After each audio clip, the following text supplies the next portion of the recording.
Hi, everybody. Welcome back to our second episode of the ET Base with David Steele and myself, Star. Welcome to our second episode. Today, we will be talking about what is contact actually? What does that entail? What does that look like? How do we prepare for it? What are we personally doing to prepare for it? There's a lot of ground to cover on this topic. I feel personally that there are a lot of misconceptions about this topic. I know I was one of those people that used to think that they would just sort of land out of nowhere one day and that would be that. But as I've learned, there is a lot more to it than that. So we will be talking about all kinds of concepts today relating to this topic. The main idea is really that contact with other beings is really just a side effect of having contact with your true self, your full self. And everything else just kind of comes as a result of that. What we are doing here is we're evolving ourselves. We're making more contact with ourselves, our fuller selves. We are bringing together those parts of ourselves that have been compartmentalized, becoming more aware of the unknown parts of ourselves that were always there. So you could almost say that we are contacting those parts of ourselves now, right? Contacting our full selves, right? This contact is, I feel, already being had on many levels, like astral, dream state, physical level, mental, emotional level, telepathic, channeling, all of it we will be covering today. So it should be a very interesting and exciting episode. How are you, David? I'm doing great. Thank you, Star. Hope you're doing fine as Great. well. Always perfect, as you know. Awesome. That's as it should be. Great. So I was curious, what would you like to add to this? I know you had some great points when we were talking about this earlier. I think you summed it up quite nicely. We're going to cover, to start off, to give everyone a reference point, because not everyone here has the same reference point for what contact with other beings means. So we're going to start off by talking about that and common, well-known reference points for kinds of contact to explain what we are talking about and what we're not going to talk so much about in this episode. And we're going to divide that into categories, which some of which people have heard, some of which people may not have heard. And we're going to discuss and focus on contact with higher vibrational beings, which is more the focus of what this podcast is about, and explain the different aspects of that, a lot of which you just summarized, how that actually happens in practice, and things that people do in different settings, whether it be individually or in groups, to achieve that, and how that all fits together into a larger puzzle. So we're looking very forward to that. And I think everyone will enjoy what we have to present there. So let's hop straight into kinds of contact. So a lot of people will be familiar with movies like Close Encounters of the Third Kind by Steven Spielberg and others. And those who have been looking at UFO literature for a long time will be aware of things when we say Close Encounters of the First Kind, Second Kind, Third Kind, etc. And this was an old system developed by UFO researcher J. Allen Hynek back in the last century, let's say, where he was investigating what these were all about. And he classified things into a number of different categories. He called a close encounter of the first kind, basically one where you had a sighting, but there was no physical evidence, in, let's say in the sky, for example. And the second kind was one where there were traces left behind, let's say like some burnt grass on the ground or something of this kind, something where you could look at it and see indirectly that something had been there or caused some effect. Third kind and fourth kind are different kinds of contact with aliens or extraterrestrials, which are initiated by them. And this involves whether or not the individual who was contacted just interacted with them or actually went on board the ships, etc. And then there was something more recently through various people where people have had the idea of actually contacting them themselves, and they've labeled this because Hynek's system basically stopped with the fourth kind. They call it the fifth kind. And the idea with that was to connect to ETs and actually ask them to come. And we'll explain how that works in a bit. So the idea here is to look at these kinds of interactions where we realize that in order to interact with them fully, it's not just a question of our passively being there, it's a question of realizing that we are part of the interaction. We also can initiate those kinds of contacts and to understand what is relevant and in some cases necessary in order for that to really happen. So the idea with Close Encounters of the Fifth Kind, if you're not familiar with that, is that you have to do some inner preparation because the state of your being makes a big difference in that. And Star, maybe you can talk about this idea of what this kind of conscious action, this conscious contact with intelligences that have telepathic abilities, et cetera, what that requires and why that's important for people to do and not just to expect that just because you ask for it that they'll necessarily appear. Yeah, that's a good point. I think that, again, I think there are a lot of misconceptions. I think that many people sort of grow up with, Hollywood movies and stories and books that kind of presented very simplistic, let's say, right? Like they will just land and we will have this great reunion. But that's not really how it works, right? Reason being that there is very big difference in our frequency ranges, right? They come from different dimensions. They are much higher in frequency. They are completely integrated individuals. And so if you were to meet one of them and you weren't ready for that, but you're ready, I mean, integrated in yourself, having integrated your negative belief systems, when you're operating on your true frequency, you're being your true self, you're following your excitement, you're very grounded in yourself, in your own identity. If you're not there yet, then, that's going to cause issues, right? Things like psychic shock, things like, I think other channelers have said that you would actually sort of like lose your identity being in their presence. I believe there's been some questions asked about this actually to certain ET first contact specialist channelers and whether this has actually happened in the past when they made contact with other species. And supposedly this happened once where there was an ET race that, let's say they were very excited to make contact with another planet and they didn't really take precautions. They just sort of landed. And then the people on that planet were completely not ready for that, right? So they actually thought they were hallucinating. It sort of induced this like psychotic shock. They lost touch with reality, with themselves. And eventually they ended up going to war and destroying parts of their civilization. And then it took a lot of centuries for them to recover from that. So us humans, obviously, we've been raised in a very 3D environment with a lot of negative belief systems, a lot of limitations, a lot of segregation, separation. So all of that stuff has to be integrated first, right? So that we become whole people before we can actually have contact. And so the way this journey sort of works is that the more we become ourselves, our integrated full selves, the more contact that we're able to have with these other beings. So it's a very step-by-step type of a process. It can take many years. And it's something that requires also our very active involvement, right? To get ready for that. And I'm sure you know what I'm talking about because you, as well as I, have both been working diligently to prepare ourselves, right?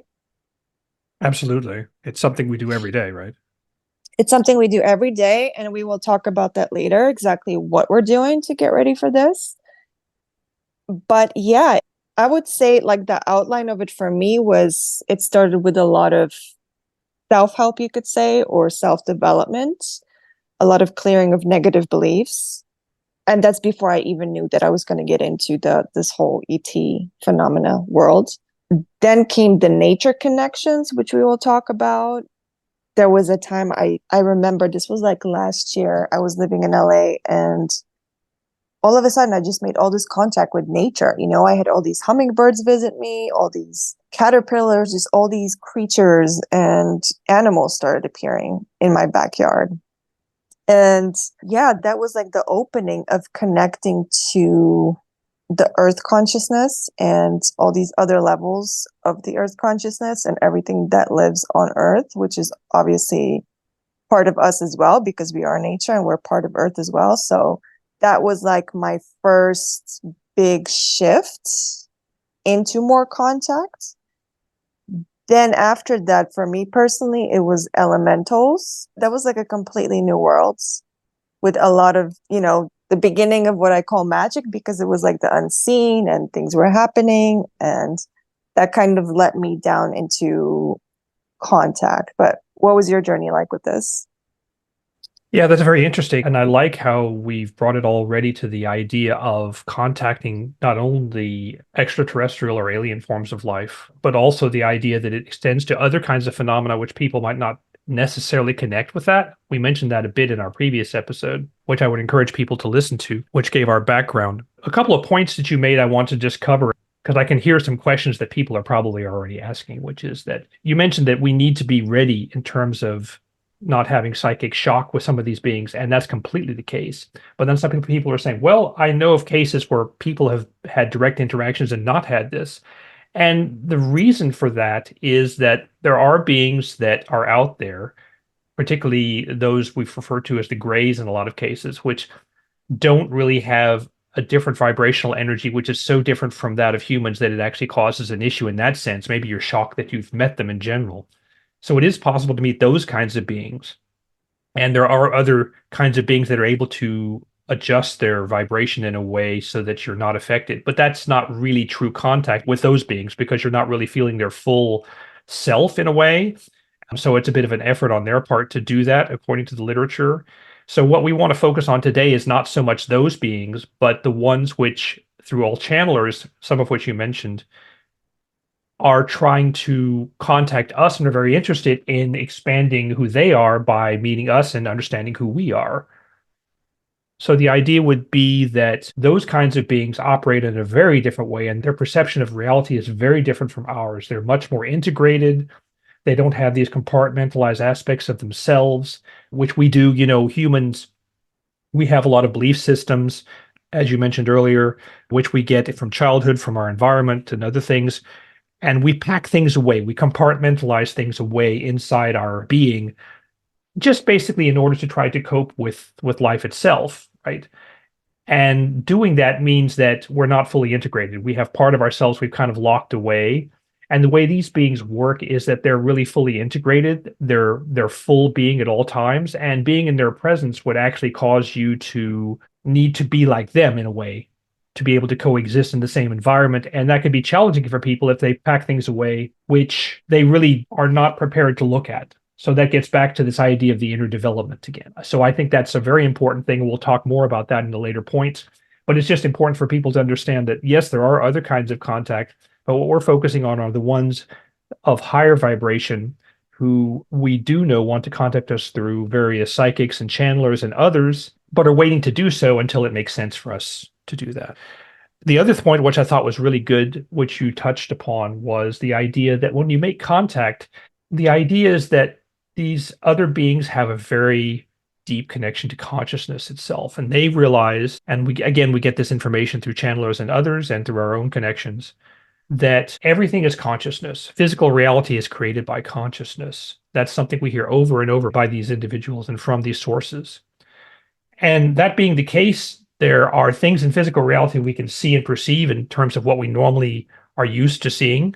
But then there are other things which exist which we normally don't consider real, quote unquote. Those include things like you mentioned elementals, and I have a deep connection to those as well. These are beings that are nature beings that are present in sort of wild nature areas, and you see some sort of representation of them. You've heard of things called fairies, which have, of course, been turned into something a little bit different by Disney and others, but which represent a deep connection to nature.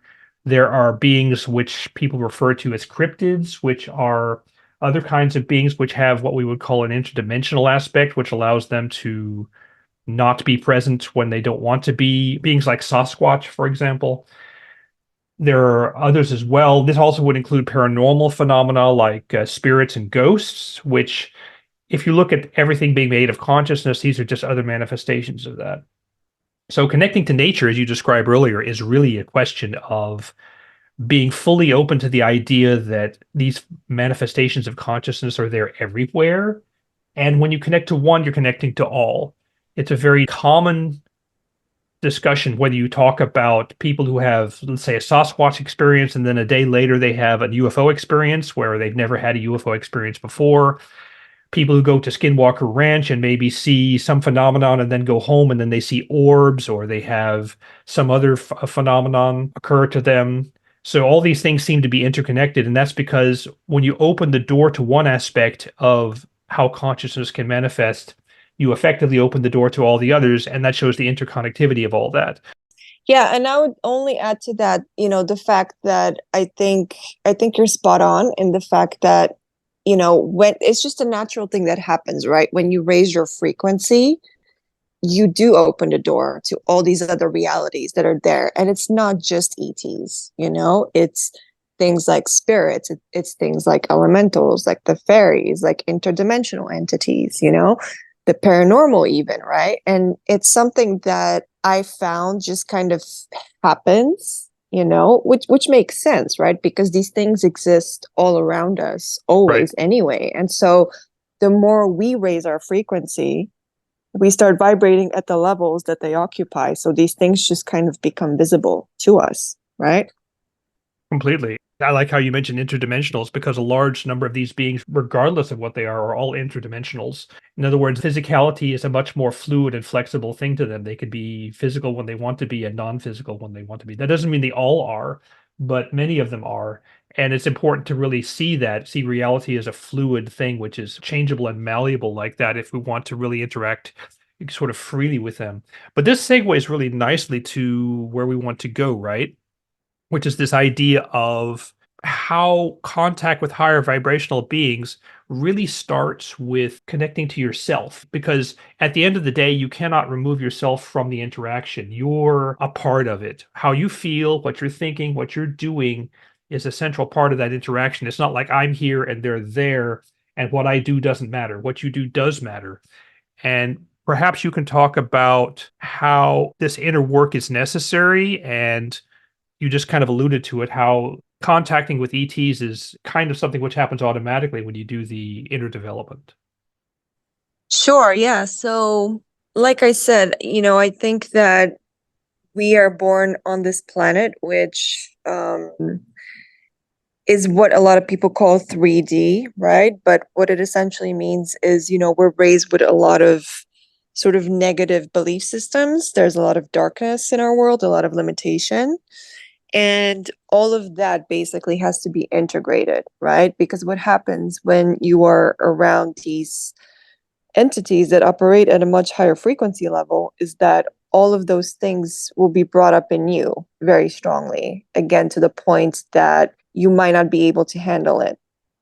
Right. So it is very important to, to really be integrated. Now, what does that actually mean? Right. So couple things I can think of is, how when you go through life and you have things that, let's say, bother you or trigger you, or things you have judgments against, things that you are challenged by, things that are not running smoothly in your life, in your relationships, patterns, all of those kinds of things indicate basically potential negative beliefs you may hold or definitions. So those are things that you would have to sort of transform, let go of, and replace with things that are more in alignment with your truth. It's also very important to follow your excitement, to really be in excitement, because that is the frequency that they operate on. And that is obviously your true self as well. So that's how you are being your true self, and that is how you are being led through life anyway. But another interesting part of this is that excitement connects you to your synchronicity, right? So it was explained to us many times through various channels that the only way to actually make contact, and that's going to be different for everybody when and how that happens, but they said that that will only happen when you are actually in synchronicity, because they operate on synchronicity. So it's not going to be like, they're going to send you a message, meet us tomorrow at 4 p.m., in the park. It's probably not going to be like that. So you have to follow your synchronicity, act on your synchronicity, right? So you have to be very connected to yourself as well, to your true self. You have to be in touch with yourself. You have to know what's true for you. You have to know what aligns for you, what resonates with you, what you prefer. And you have to live your life in a way that is true for you. I remember I actually asked a channeler once, how do we know how ready we are for contact, right? Because there is no real map, you could say, or GPS that tells you where it is, how much longer you have to go, which turn you have to take, and so on, right? And so the answer that he gave was they basically look at how you are living your life, how you navigate challenges. Are you enjoying your life? Are you grounded on earth? Are you living, your excitement? Are you living your truth? Things like that, right? All those kinds of concepts are super important because then you are being your true self. So that is something that they look at. So I would say that is, in a nutshell, the formula, I would say. And then also another thing to add on top of it is what we've been doing, and we will cover this later on as well, but we have formed certain groups where we do a lot of vibrational work to change our frequency and vibration to be more compatible with theirs. We're also taking a lot of steps in our outer world physical reality on different levels, like governmental levels, societal levels, things like that. But again, we can talk about that later. But that is in a nutshell how I would say you get ready for contacts. What do you think? Right. I think that was a good comprehensive view of that. I like the reference to synchronicity and how it's important to understand how they exist and how they function, because there's an aspect to that where they don't go around planning things themselves. Their awareness of consciousness allows for them to simply go through life and have things be arranged for them. So their view of things might be very different in terms of how they act and behave than what we're used to. So they would just go off and explore their synchronicities all the time and use that as a compass needle to show them through their excitement what they need to do and their passion for things. That's how they operate. And that's a vibration which we need to also explore on our sides in order to be compatible with them. Otherwise, we would just be too foreign for them in general. The other thing I would add to that is that you talked about this idea of psychic shock and your identity not being strong enough to be in their presence. The idea is by doing this kind of self development, you recover part of who you actually are as a being. You become more whole. And anyone who's done sort of self development for a long time knows what I'm talking about. It's where you realize that certain parts of yourself have been locked away and you become stronger in your own identity by doing this self development and realizing that certain things which you believed or which you hadn't dealt with because you were too busy or didn't consider needing to do so actually weaken your sense of identity. In other words, in order to hold your sense of identity with some of these higher vibrational beings, because they have a very, very strong sense of identity, they know exactly who they are. You have to be able to hold your own and show that you are a well integrated being. And that's all part of this self development work. And then when that happens, then contact with them becomes almost an automatic because you're much more visible to them and they will be visible to you as well. So that segues very nicely into things like talking about how this actually happens, right? Because one thing is that you're prepared for it, but in what ways does it actually happen, right? So let's talk a little bit about contact modalities. I think there's a lot of those which we can get into. You mentioned some of those peripherally, things like, whether you're awake or not, different physical levels. So maybe go through a few of those that you would like to mention and describe how contact isn't necessarily just going on in your backyard and having a ship land, for example.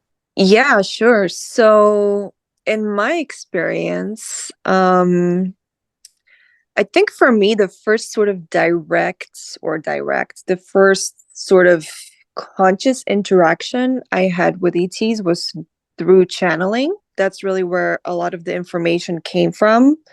Obviously, we both listen to beings like Bashar and the Sasani and the Yael, so you're familiar with those as well. So that was sort of my introduction to this whole thing, you could say. But then as far as like how they show up in your actual reality, I've come to find that it starts off very sort of as non-invasive as possible, right? Because they have to follow certain protocols. And again, it has to go step by step. They can't just intrude on our reality or give us too much that we couldn't handle. So, from my experience, it starts off very sort of slowly and more ethereally, you could say, almost like invisible at first. You could, for instance, that feeling of like someone is around you or you're being watched, right? Things like that. um you can have like a lot of dream encounters, which started happening for me, a lot of astral connections, you could say. Again, the channeling thing was another big one, and then they kind of started overlapping, which was interesting. So for instance, like, I would talk to beings through channeling, and then I would have encounters with them in my dreams, right? And then also, at first you may not remember as much, but then the more you develop yourself, the more you remember. And they also take that as a sign to give you more contact.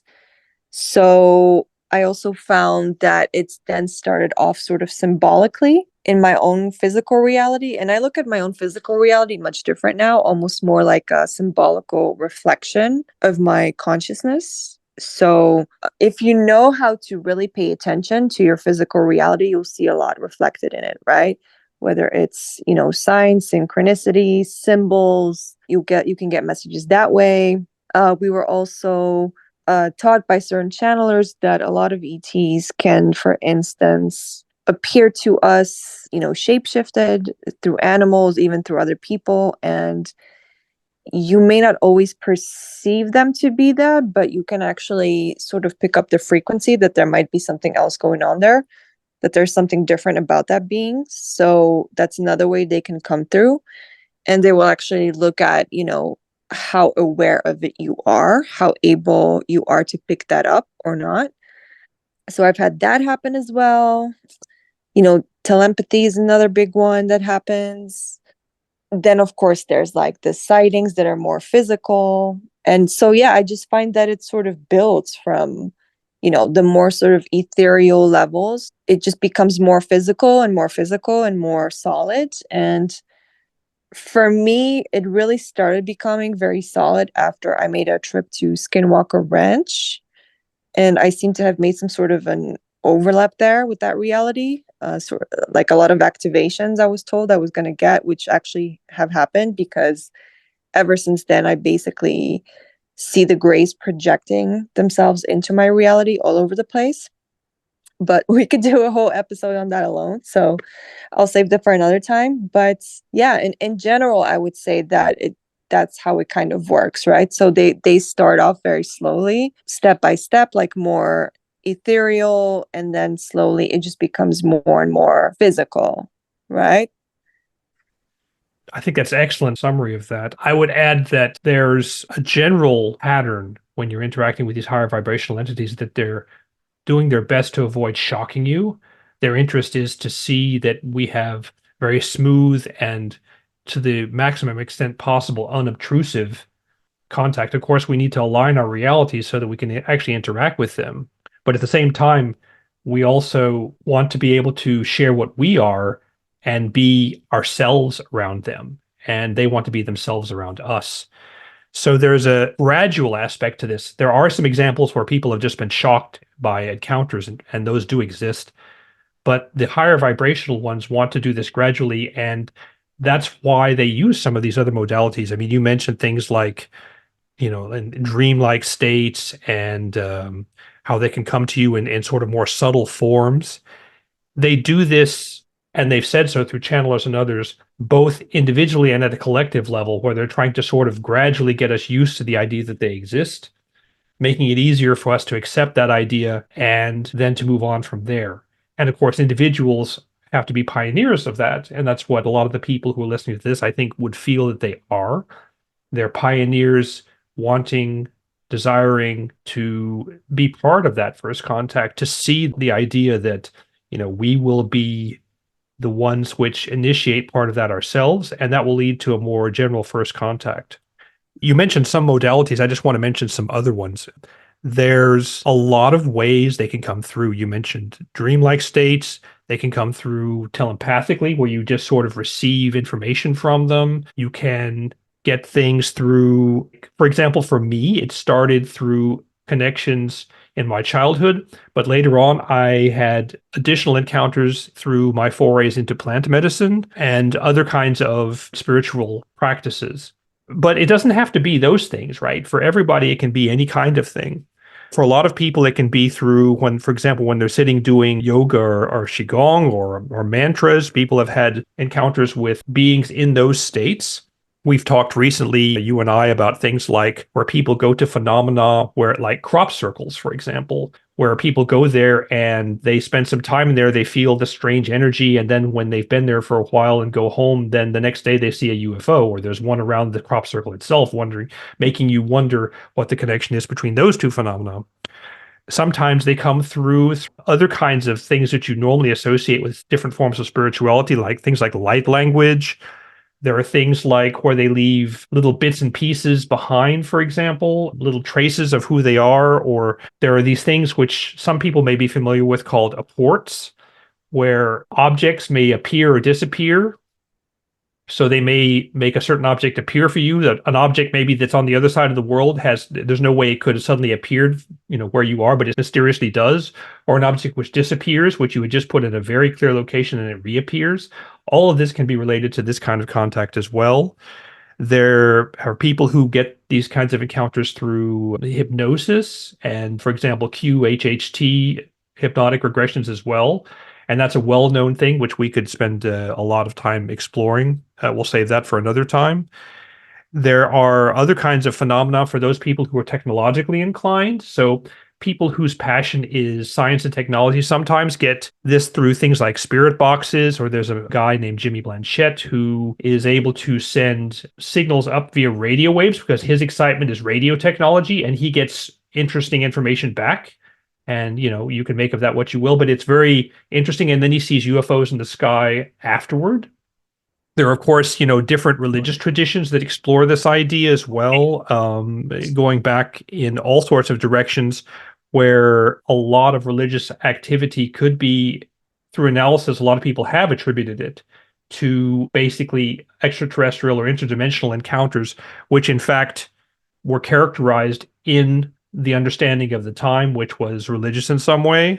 There have been people who have near-death experiences and have met extraterrestrials or interdimensional beings in that context, not just spirits, but also actual beings, because their connection to consciousness means that it's nothing really special for them to do that. So they can just appear in those kind of settings. There are other kinds of more, what can I say, magic techniques where people have got contact, things like using mirrors and other kinds of what we would call permission slips, even tarot cards, Ouija boards, all these kinds of things. For people who are really interested in this kind of thing and all the different ways you can make contact, there's a book which I will include in the description for this, which is by Grant Cameron. It's called Contact Modalities, The Keys to the Universe. It just talks generally about all the different ways people have made contact. And if you're curious about all these different varieties, then I would encourage you to have a look at that book as well, outside the context of this podcast.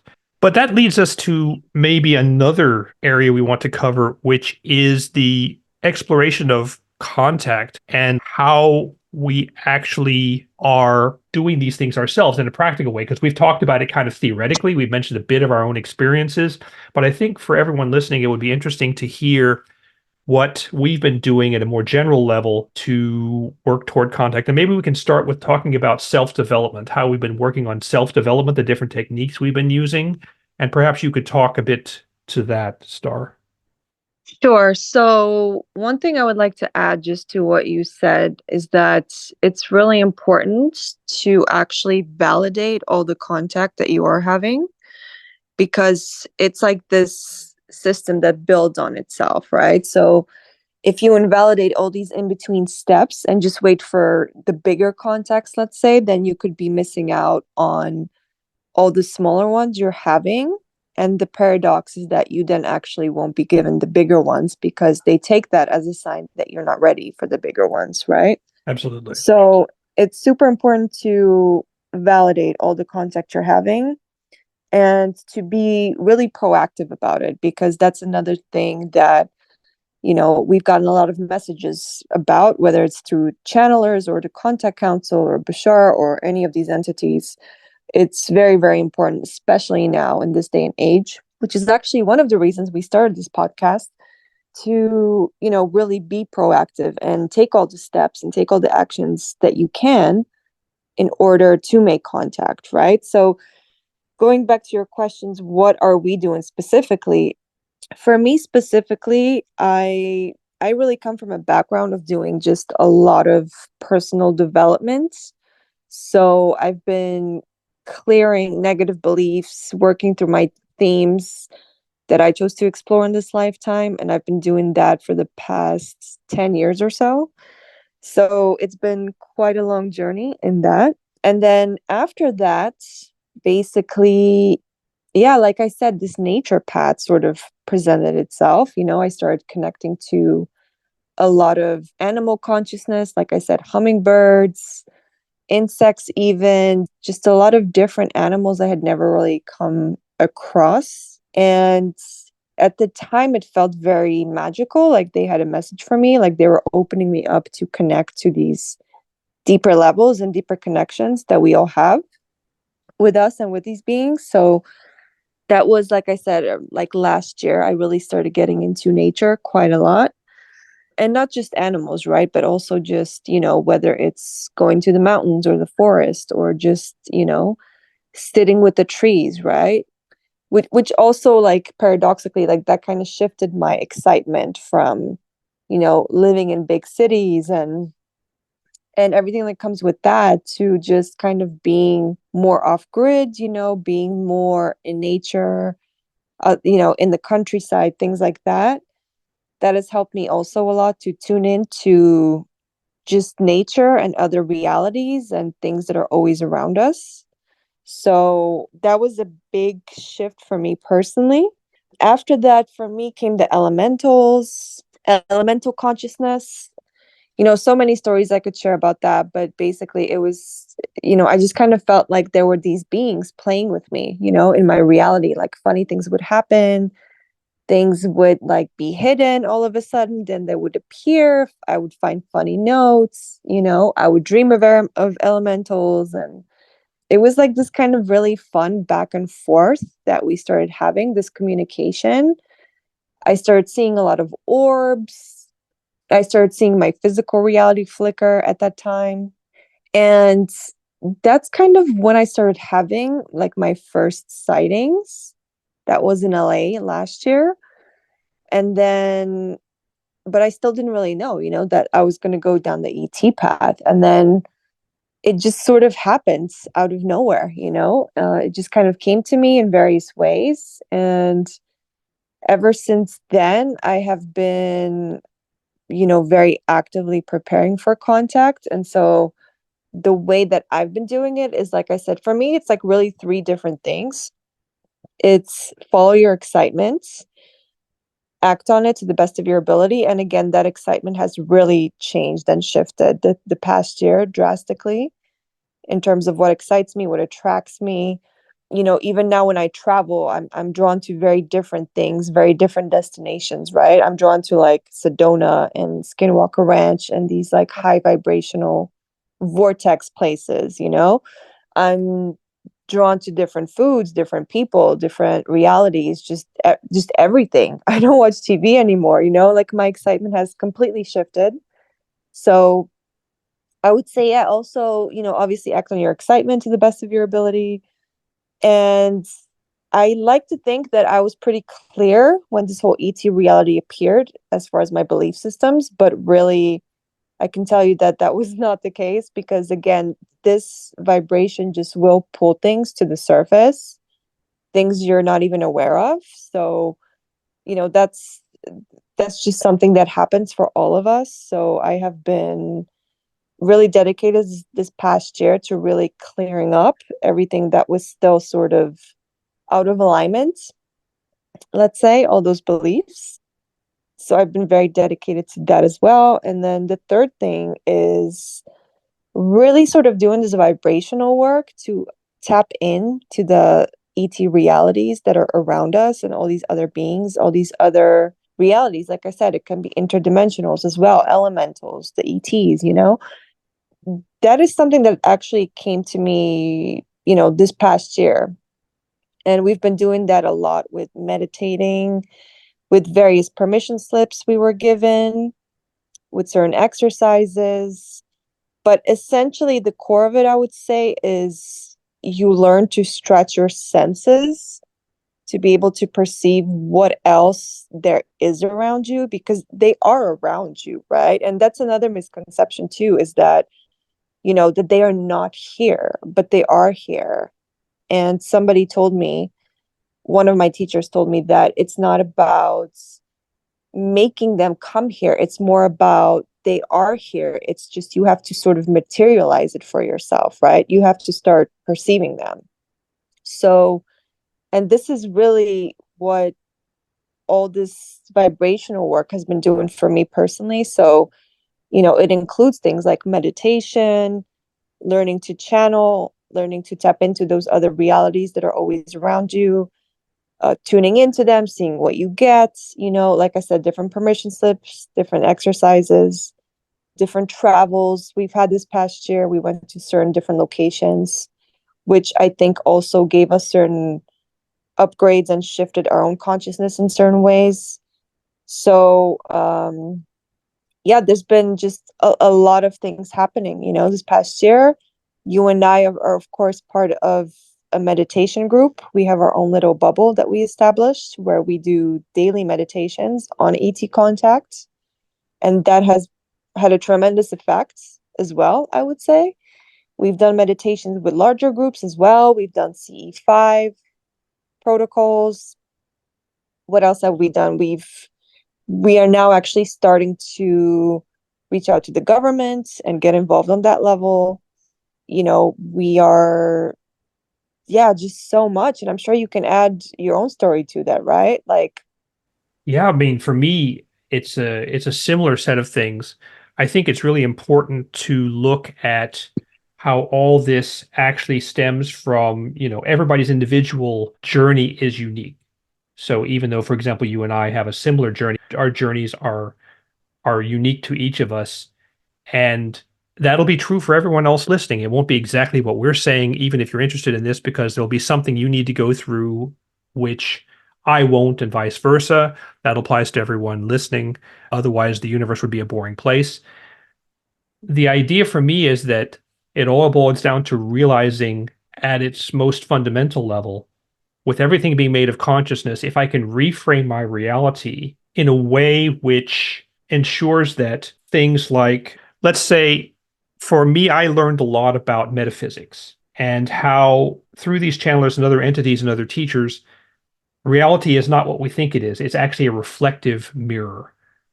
When you realize that what you do and how you feel actually affects what reflections you get back, that changes your interactions with things. You're no longer feeling as if you're being sort of bounced around. You realize that you are a participant and things are being made specifically for you.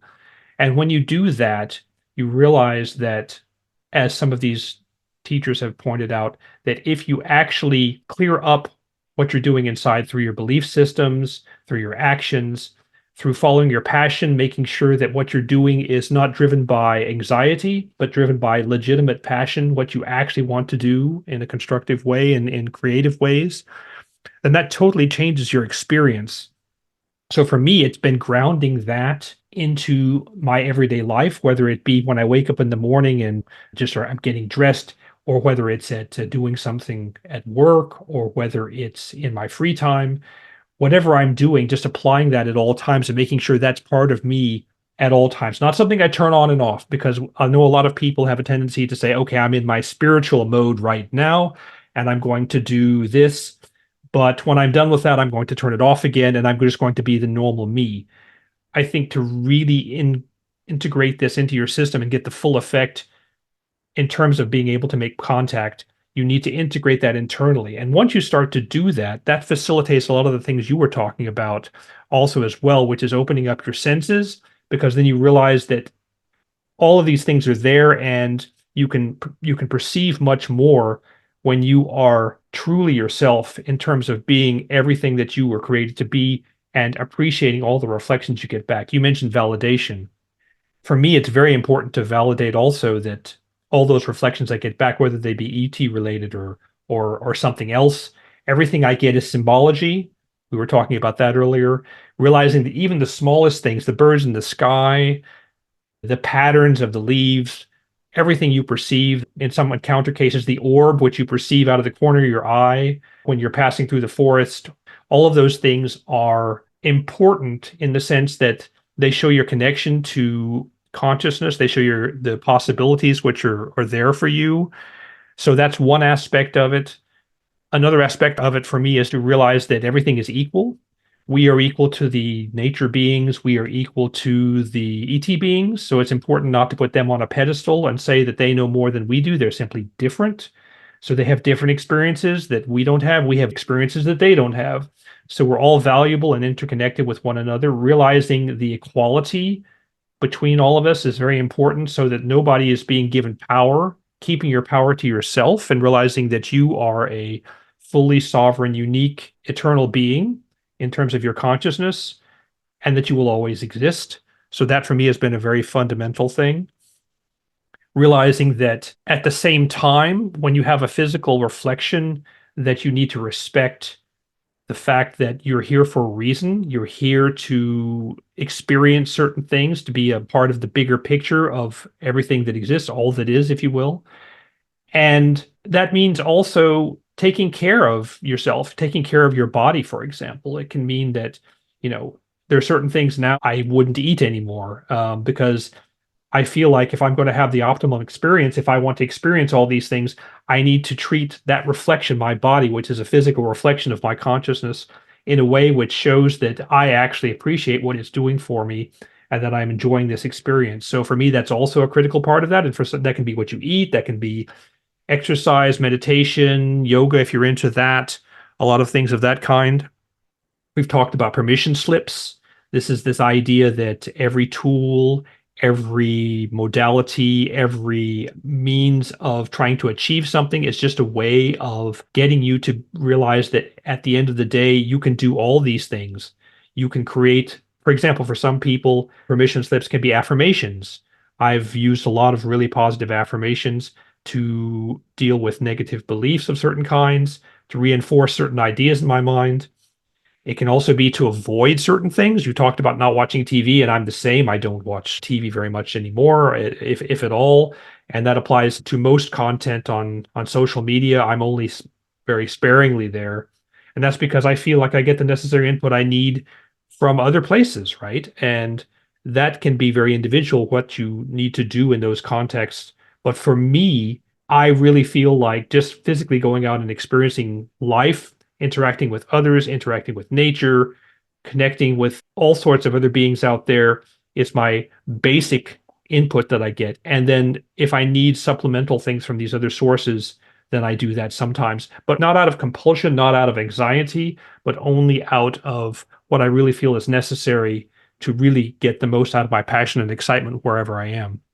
And then you already mentioned this idea of how we're doing this in a larger context. So, of course, you can go off and be a hermit if that's your excitement, but I think most of us would prefer to interact with others. And you mentioned our meditation groups. In some of these settings, people meet, for example, in CE5 sessions to do contact, people meet and then they exchange experiences. So one of the realizations is that if you interact with other people in similar settings, sometimes you don't have all the pieces of the puzzle yourself. Sometimes other people have that. And by sharing what each of us gets with one another, and I know you and I have experienced that with some of our friends and others in many occasions. I've experienced it in individual sessions. I've experienced it in going to see various channelers. I experienced it very recently with someone I know very dearly from a retreat. And all of these people are reflections for us and give us a lot of information and reflections which we wouldn't have otherwise. That's why it's so critical for us to appreciate those at every moment and realize that others are part of that experience. And then, of course, when we have these bubble kind of collective realities, we are able to connect to things and come up with ideas and realizations. And to be of service to others, it's important to share that not only within our little groups that we create, but also in a larger context. So, thinking about how we can bring that to larger groups, to society as a whole, I think that's very important to figure out how you can make all these things, go into a larger context. You mentioned things like some of the permission slips that some of the channelers have been asking us to do, which are designed to make us more aligned with what the various alliances, are trying to do in terms of open contact, in terms of getting us prepared for their vibration. So that's coming out more and more. And for example, in your case, you're very active, especially in social media and sharing this through various memes. And I share things through clips sometimes, doing that sort of activity to spread an idea, not that with the idea that anyone has to necessarily accept it or do it, but simply presenting it as a possibility for them to look at so that they realize at the end of the day, they have an option. They have a way they can go, seeding the consciousness with that kind of information. Did you have anything you wanted to add to that? Yeah, I think that definitely, especially right now, the time we're in, it is definitely a time where we have to sort of be involved if we want this reality. And basically, to do everything you can to shift yourself to that reality, right? To that contact reality. And that involves also obviously things like, our government, for instance, right? It is important that we also start interacting with them and sort of giving out this message, right? Of like, listen, like we know that they are here, they've been here, and we are ready now for disclosure. We can handle it, and we have a right to know and to start interacting with those realities, right? So, this is something that's been coming up a lot lately, is this idea of how to shift not just our personal realities, but also how, our personal realities make up these bubbles, right? And then the bubble realities touch upon larger realities, all the way up to the larger societies and even the whole earth, really, right? Because the idea is, of course, for those who are familiar with this concept, you do sort of shift yourself to an earth that already has contact, right? That is ready for contact. And so that involves taking very deliberate steps towards that and doing anything that you can on that level as well. So this is definitely something that has been coming up a lot this year, especially. And I'm sure something we will see a lot more of. So yeah, I would definitely say that I agree with everything you've said. And I would just like to add that this is a very proactive process, right? Absolutely. And that brings us to the idea that, we're mentioning how we're doing this, but of course, there's a lot of different groups. And if you go out there, you'll find many groups are doing very similar things.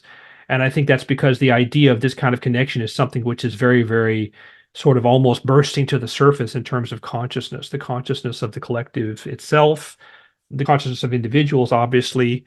So you'll find a lot of groups are doing similar activities, and this is all in support of one another. We're all building toward a crescendo of figuring out how we can accelerate this process, how it all builds into one big effort to promote contact and to do it in the most, beautiful way possible, where we all get to fully express ourselves and meet in a positive environment, sharing our experiences with each other, and eventually that leading to sharing our experiences with other beings as well, and their experiences with us.